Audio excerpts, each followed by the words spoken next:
एक घने जंगल के किनारे एक छोटे से घोंसले में 3 चिड़ियां रहती थीं। माँ चिड़िया का नाम रानू, पिता का नाम चिराग और उनके बेटे का नाम राजा था। समय बीतते बीतते रानू बूढ़ी हो चुकी थी। अब उसके पंखों में पहले जैसी ताकत नहीं रही थी। वो बिस्तर पर पड़ी रहती थी। ना वो जंगल जाकर दाना ढूंढ सकती थी और ना ही उड़कर कहीं जा सकती थी। एक दिन चिराग ने अपने बेटे राजा से कहा, बेटा राजा, तुम्हारी माँ बहुत बीमार है। मैं यहीं रहकर उसकी देखभाल करूंगा। तुम जरा जंगल जाकर कुछ दाना ढूंढ कर ले आओ।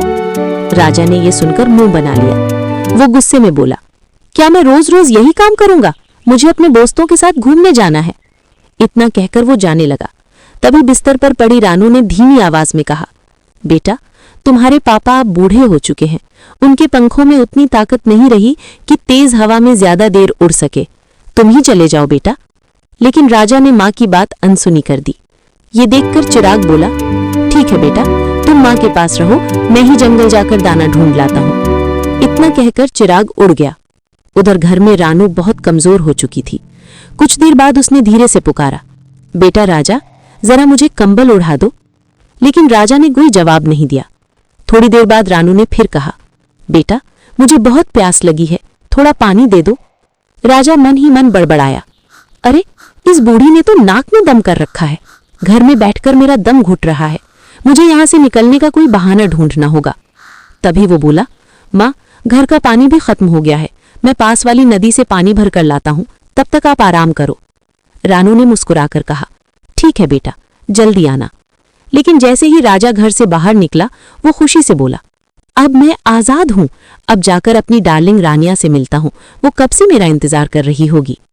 उधर जंगल में चिराग दाना ढूंढ रहा था, लेकिन उसे कहीं भी दाना नहीं मिल रहा था।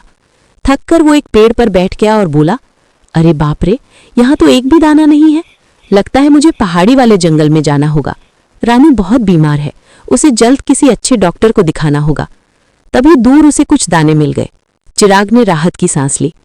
आज के लिए इतना काफी है, अब जल्दी घर चलना चाहिए। वो दाना लेकर वापस उड़ने लगा।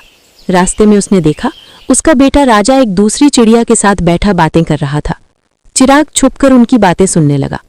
राजा बोला, डार्लिंग रानिया, जब हमारी शादी हो जाएगी ना, तब हमें इस तरह छुप छुप कर मिलने की जरूरत नहीं पड़ेगी। रानिया ने कहा, राजा, मैं तुमसे तभी शादी करूंगी जब तुम अपने माँ बाप को घर से निकाल दोगे। मेरी माँ भी यही चाहती है कि मैं अकेले रहूं, बूढ़े सास ससुर के साथ नहीं। राजा हंसते हुए बोला, तुम बिल्कुल चिंता मत करो, मैं जल्द ही उस बूढ़े और बूढ़ी को घर से निकाल दूंगा। ये सुनकर चिराग का दिल टूट गया। उसकी आंखों से आंसू निकल आए। वो उदास होकर वहां से उड़ गया। घर पहुंचकर उसने सब कुछ रानू को बता दिया। रानू की आंखें भर आईं, लेकिन उसने कहा, कोई बात नहीं बेटा, बेटा है, शायद कभी समझ जाएगा। फिर दोनों ने फैसला किया कि वे चुपचाप घर छोड़ देंगे।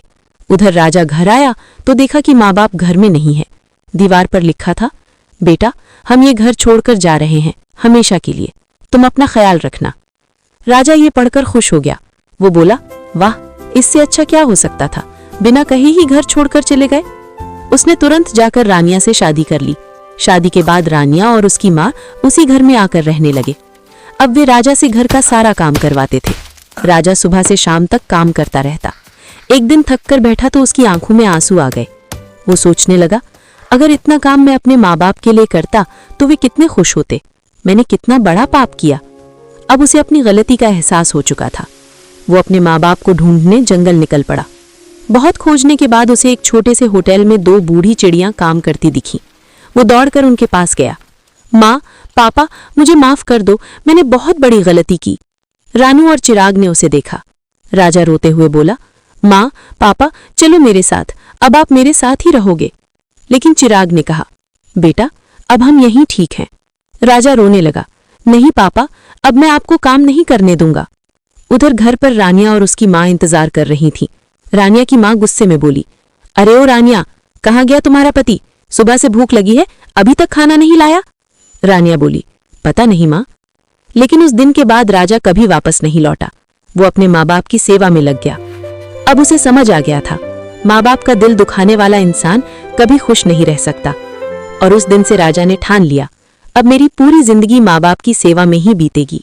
जो बच्चे अपने माँ बाप की इज्जत नहीं करते, उन्हें जीवन में कभी सच्ची खुशी नहीं मिलती। माँ बाप का दिल सबसे कीमती होता है।